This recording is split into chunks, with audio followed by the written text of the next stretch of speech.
6th December 1992, a day that changed Indian history forever.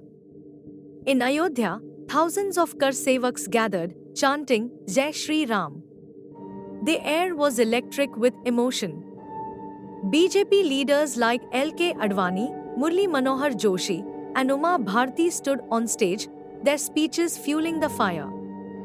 This is not just a mosque. This is Lord Ram's birthplace. Suddenly, the crowd surged forward. The security forces? Silent. Motionless.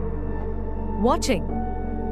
Within moments, Kar Sevaks scaled the domes of Babri Masjid, hammers and axes in hand. With every strike, history crumbled. In just hours, a 16th century mosque was reduced to rubble. What followed? Riots. Bloodshed. Over 2,000 dead. India was never the same again. What do you think? Was this justice or destruction? Comment below.